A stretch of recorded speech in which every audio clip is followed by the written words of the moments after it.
And we always start the show with laughter because, you know, if you're not laughing right now, you're crying, right? Something like that. And laughter is the best medicine. And that's why I pick people like Dr. Jason Hunt to be on the show.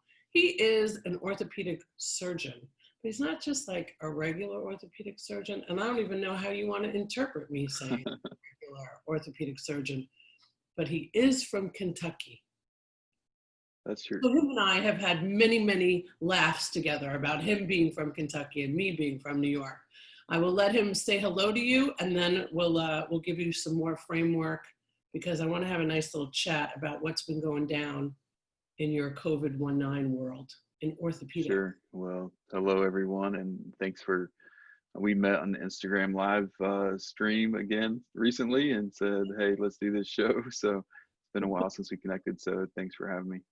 It has been a while. Has it been like 2 years? Is that possible? Probably short. Yeah, probably not possible, because I started the practice 2.5 years ago, I guess. So yeah, maybe 2 years. I think, yeah. You it's ridiculous. were year open, and then I met you through Jessen Mukalo. Yes, that's right. How was Yeah, Jessen? Mr. Houston Teston is. He's still there, huh? I think so. I sent him a text a few weeks ago. Didn't hear from him, so maybe he's busy. He's very busy in Houston, Texas. So Dr. Jason Hunt and I met, and I was like, this guy's cool. So my record of working with physicians goes something like this.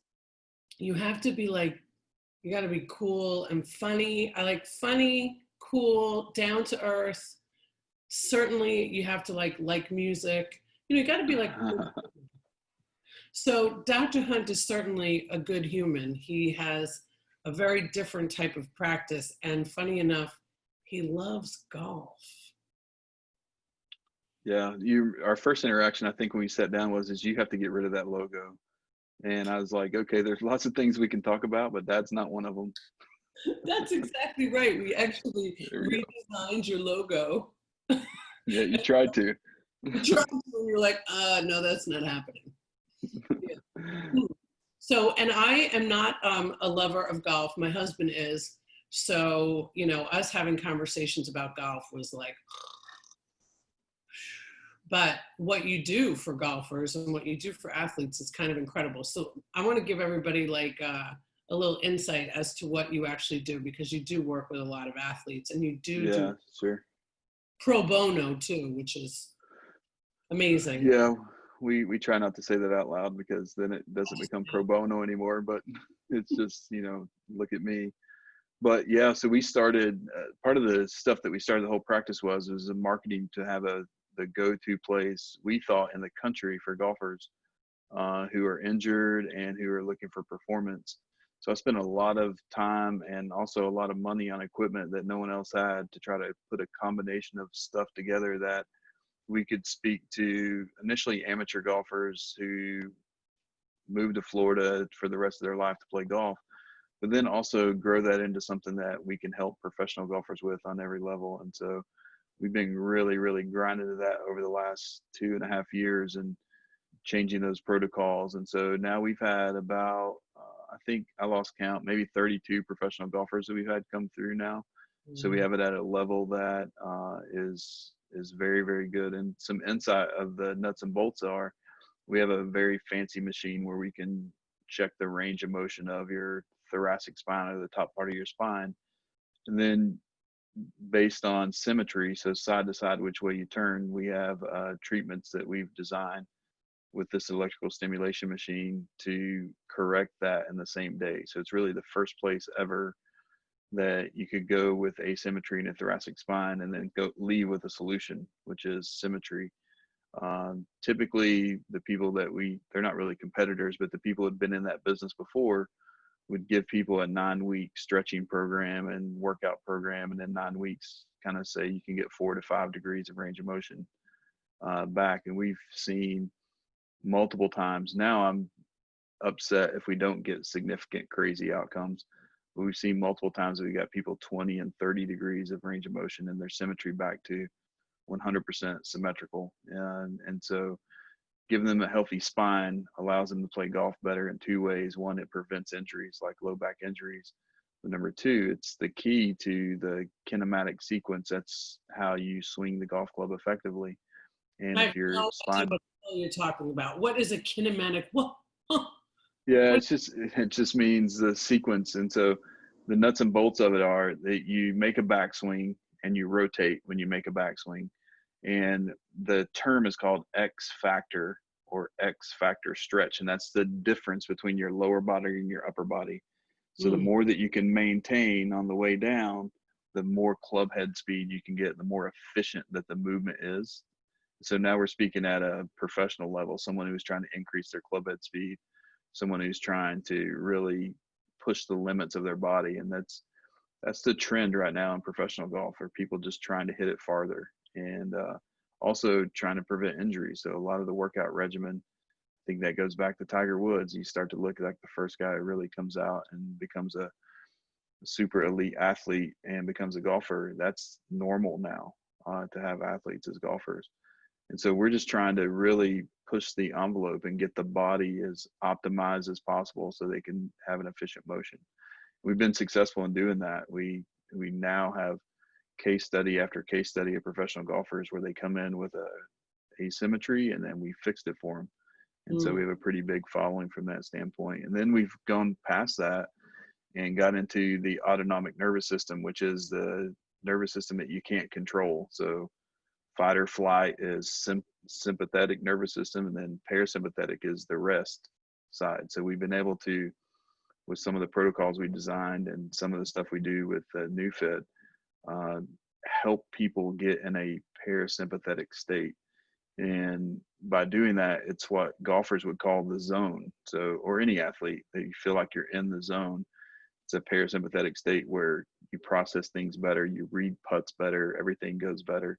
And we got this fancy heart rate monitoring equipment that we can do and measure, do the treatment, remeasure, and show that we can increase that parasympathetic load. So that for a lot of people, that means, for professional golfers, that means getting treated before their rounds to kind of get in the zone.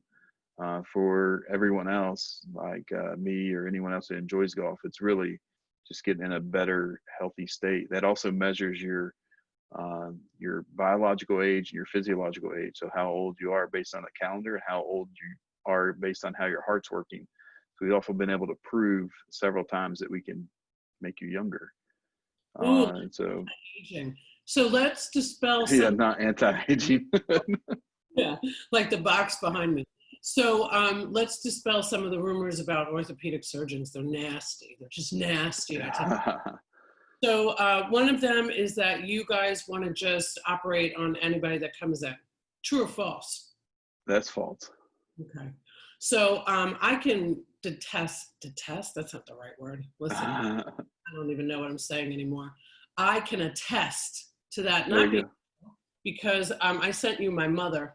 That's right. My mother to this day has not had surgery. So there you go.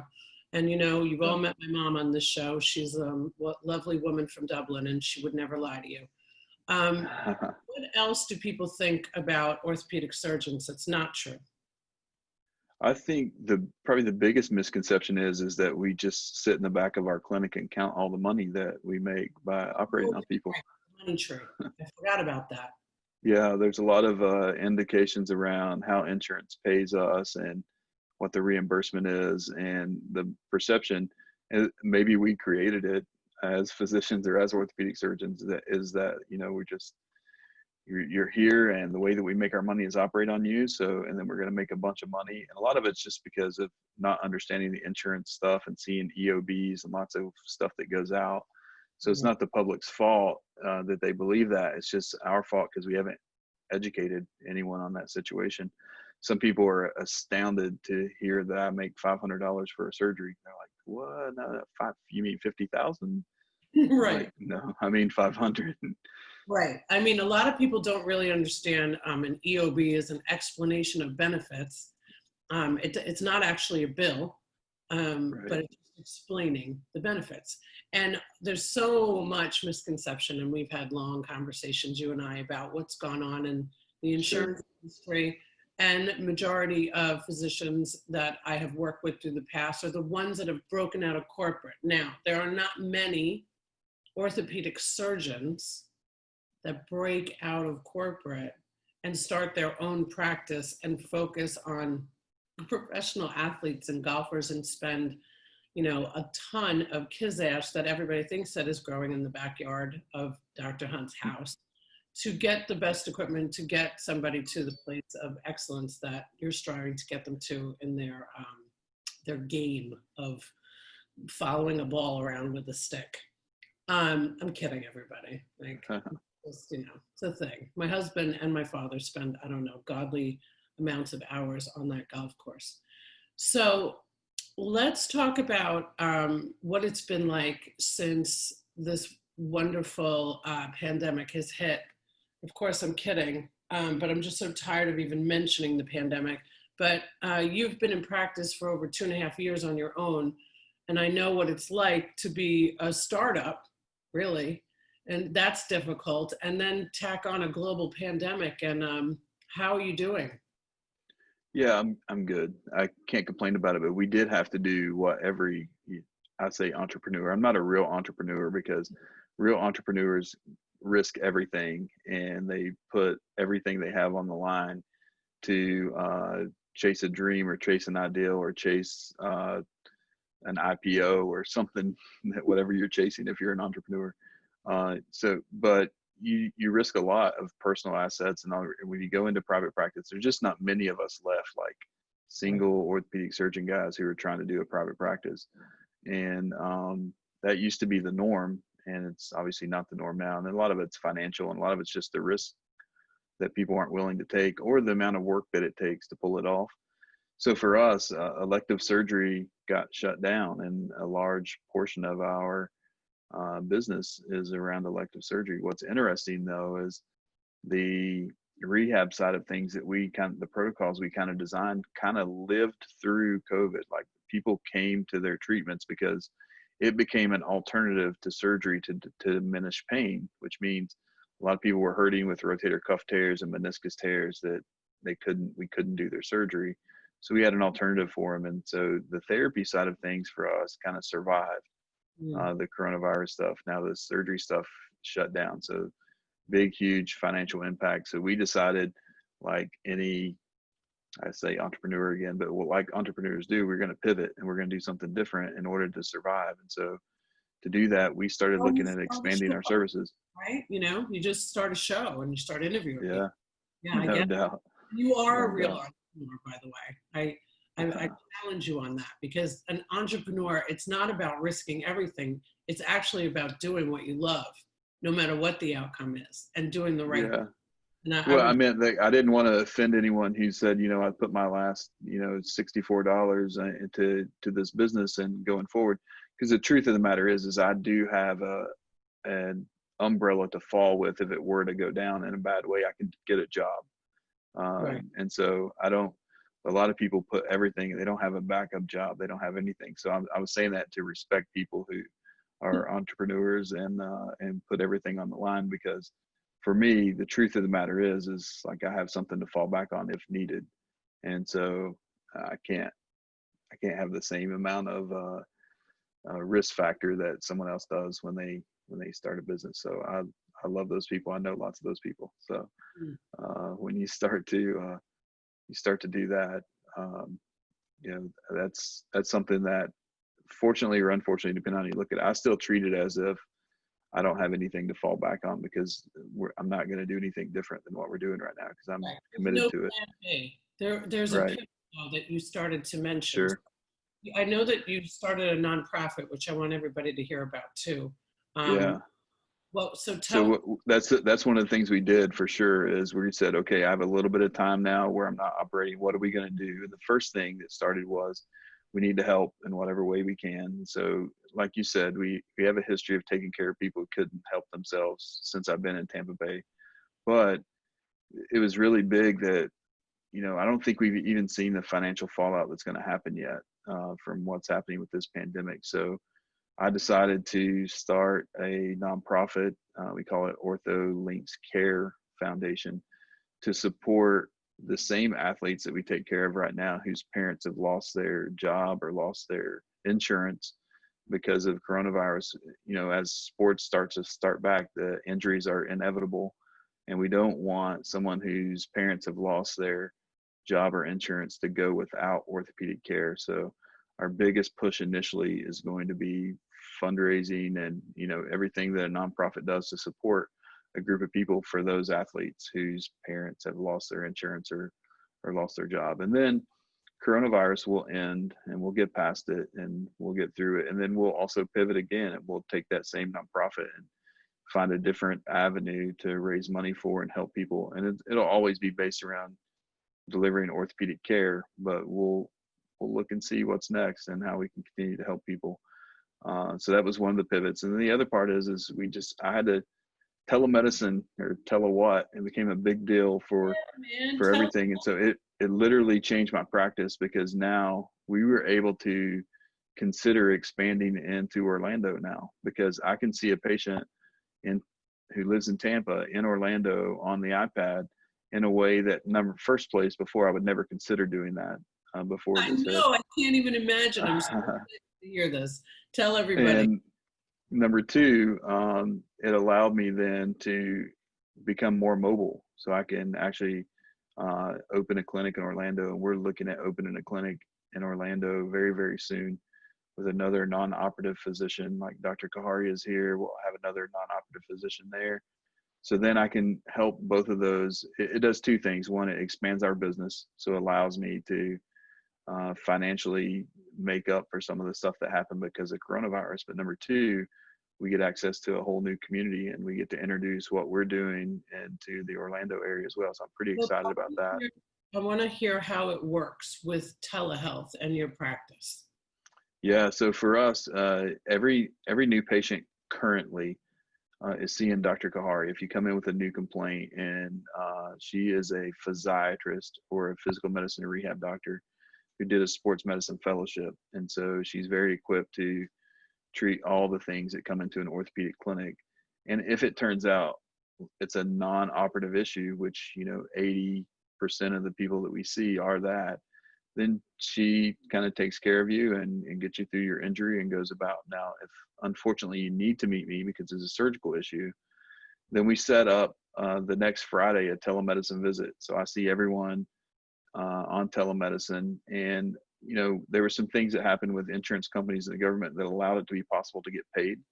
But we're really not charging people to see me on the iPad, because you just saw Dr. Kahari. You don't need to pay 2 copays to see me. And so really it becomes hey, let me get to know you and see if I can help you visit. And we're doing that on telemedicine over the iPad. And it's been very helpful, because I didn't know how patients were going to take to that, you know, seeing Dr. Kahari and then meeting Dr. Hunt on an iPad. And if we need surgery, it's like I only saw you on a tablet.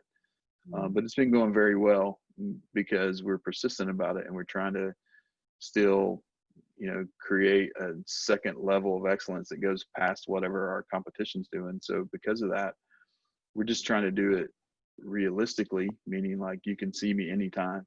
We're also setting it up where if somebody doesn't have the capability of doing that, they can't get on Zoom or they can't get on their iPad, then we have a place in the clinic where they can just come to the clinic and see me. If I'm in Orlando or I'm in Kentucky or I'm wherever I'm at, we can still connect. So Fridays have been a big telemedicine day for us. Well, and then I'm happy to hear this, and I'm going to interrupt you for a minute because, you know, I love hearing my own voice. I want to mention how this was the thing that I spoke about the most when the pandemic hit. I had a real bug up my butt about any doctor that did not incorporate telehealth and telemedicine. Because you just assumed that would be me, though. Oh, I was like, no way in his hell. You know, how are surgeons going to incorporate this? You have to come in. We have to. So I already envisioned it in every one of the physicians I've known minds of how that was going to play out. I also knew there was going to be a ton of resistance. But, you know, when you witness, let's just take the example of my parents, you know, having a telehealth call with a physician, knowing that they didn't have to leave their house and getting exactly what they needed. And they know, obviously, if they have to get tested or they need more, that they could go to the office. It's just such a huge benefit. I It saw is. my husband, we both were sick recently. We didn't even think about going to a doctor's office. We went on the app, that his Absolutely. company. Absolutely. It's here forever now. So one of the things that coronavirus did is you can look at it as a positive or negative, but telemedicine is not going away. There's no chance. It's here to stay, and people either are going to get on board with it, meaning like either you download Facebook or Twitter or Instagram, or you don't. But eventually, you're going to have to. You don't have a choice because it's here. And I guess Facebook is everyone has downloaded that by now. Still, people are probably afraid of Twitter, but um, and then I think telemedicine is not going anywhere now, and people are just going to have to figure out how to incorporate that because it's going to become a standard that people are going to expect that you have that as an option, or they're not going to choose you as a physician. So, I had that in the beginning of the pandemic. I mentioned this back in March when I started having these shows that, my stepson is 16 years old. He was on Accutane, and there was no way I was taking him. It was so, bad in the beginning. I mean, not that it's not bad now, but there was no way I was going to take him for a visit. yep. I knew I could, even if it was just FaceTime. And they said that eventually I was going to have to come into the office. And I said, well, I'm going to get another dermatologist. So that's never going to happen. I really do think that it's great that you did that, because I can imagine there are a lot of people that just want to have a conversation with you and see you. And Sure. there's something very comforting to know that I'm looking at you. I'm telling you about an issue I might have with my shoulder. You're Sure. asking me if I can move it in a certain way. I mean, it just makes a heck of a lot of sense. So I'm very happy It for you. does. I think in the orthopedic world, uh, there's no way to get past a good physical exam, like me touching people, but you can really triage that and see who really, really has to come and who doesn't. I can't Absolutely. check the stability of your knee via iPad, but I can definitely hear what you're saying, show me what you're doing, tell me what's giving you difficulty, and then some of those people are going to end up having to come in for sure. But the other thing is post-operative care has changed as well, because the first post-operative visit that people come, they have to get their stitches taken out. You obviously have to be here for that. But the second post-operative visit, for a lot of people who are doing very well, this is a great solution for that, because number one, they work or they're at home, they're taking time out of their schedule for the come in and me to say, oh, you're doing awesome, everything is good, here's your, like, could we have not done that some different way? And so now it's really changed that second post-operative visit where people are checking in. And also people feel like I'm more available now. You don't have to call and look at the schedule and get an appointment, because it's much more flexible, where I can say, hey, I can jump on we use different platforms, but I can jump on a telemedicine platform with you, and I have some more availability than I had if we're just doing Oh, traditional clinic. yes. I mean, I used to kid you and say that you were located in Guam because you're in USF right next door, and I'm in Pinellas County. I'm like, holy God. Now, no, and it was the same thing really for my business. I'm going to interview somebody from Peru after this. I mean, this doesn't, Right. I would have never even thought to do something like that if this didn't. Sure. So I want to wrap up by talking a little bit about what this month is all about, which is wellness. So August is National Wellness Month. Every month is some other hallmark holiday. I'm glad it's National Wellness Month. I like to focus a lot on mental wellness. You thankfully have read my book. I actually didn't read it. You listened to the podcast, so thank you. I know that you do a lot of good, and you always got annoyed by me mentioning how much good you do. I want to know what it's been like for you, and how you have been able to maintain some type of, mental wellness throughout this pandemic and the racial unjust and everything else that's gone on. Yeah. So the other, I guess, misconception that we can go back to is that a lot of the times that people think that we're robots as orthopedic surgeons, like that we don't have a soul or we don't have emotions that go with it. So, I mean, no one can say that 2020 isn't an emotional, crazy time. So there's just this, and then it keeps coming. Like, and I'll tell you, like yesterday I had a really bad day because there's a 20-year-old kid with osteosarcoma who was a Kentucky golfer who died this week. and you start looking at like how many punches can you take. So a lot of the golfers that we take care of here are very good friends with him. Mm. And that just made me, I sit down at those times and it's the same thing. I think there's three things that I personally have to do to keep good mental health. Like for me, I have to hit the pause button. I'm a workaholic. So I have to hit the pause button sometimes, and also just find some time that is not work. And that's easier said than done when you're trying to start a practice and you're trying to start a business. But that's one thing that's key for me is to push the pause button, get away for a bit. For me, that means weekends with my family, kiddos and wife.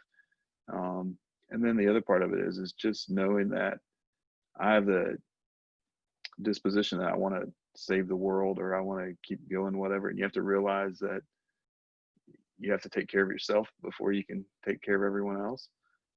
So for me, it's like I don't sleep well or at all. And so I have to consider that. Like, okay, I know there's more work that can be done right now, but you're going to take care of yourself and sleep. And then, this pause is the busyness that I was in took a pause because surgery just went away for 6 weeks or whatever it was. So it allowed me to hit the pause button and look back and say, what can you do that's different going forward?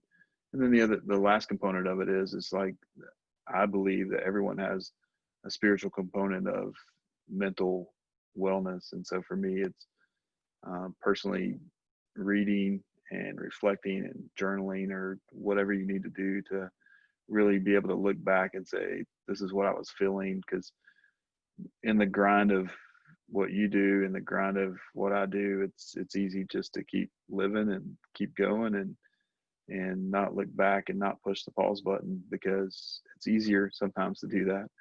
But that's the other component for me is to, for me, it's open the Bible and read and listen to podcasts and listen to sermons in order to gain some perspective on why I'm doing what I'm doing or why the grind is. So if everybody knows their why, it's much easier to put up with the things that are roadblocks for that. Some of them you can ignore because does this keep me on point? I told somebody this, and it's kind of morbid. People say, "Oh, you shouldn't say that," but family history wise, and I told you this, and you told me to hush too. It's like men in my family live in their 60s, like they just do. So I'm 42, about to be 43, and I told someone the other day that for the next 20 years, if what we're doing or what I'm doing is not legacy building, meaning that what we're doing lives past how far I live, then we're not in on it. We're not doing it. So every single thing, every decision we make going forward has to live past me physically. And if it doesn't, we're just going to ignore it. It's one of those roadblocks and say, nope, we're not. That sounds like a great opportunity, but we're not going to go that way because we're trying to do legacy building now. So the last third, I hope it's not the last third, maybe the last half of my life, we're gonna spend it on legacy building, which means that we're only going to be involved in things that have long-term effects that are putting roots in grounds versus the short-term stuff that we can do all the time as physicians or as a private practice or all those things that you have opportunities to do. We're ignoring those things that are short-term and concentrating on things that's long-term. I love that. I think that's fantastic. I know I always used to kid you about wondering if they had any outdoor plumbing in Kentucky. But you certainly were raised very well and come from a long line of goodness, and you've brought a lot of goodness to the world that a lot of people don't know about. So I want to publicly embarrass you by saying and thanking you for giving back and starting this foundation and doing all that you do. And I love dispelling the myths of what a lot of people think an orthopedic surgeon might be or a physician might be. And, it's so the opposite of just picking off of a money tree in the backyard. It's a lot of hard work, and it's a lot of crying after the patient leaves. That's for sure. Yeah. So the healers, I hope, are getting some healing from somewhere else. So that's why I always ask that question. I want to make sure that you're taking care of you so you can take care of us. So thank you, Dr. Hunt, for being with us today. For sure. Thanks for having me. Thank you. Bye, Kentucky boy. See you, girl. Do I sound like a Kentucky girl when I say that? Nope. So don't forget, if you mention that you have seen the show or listened to the podcast, Thai Technology, 3 months for free.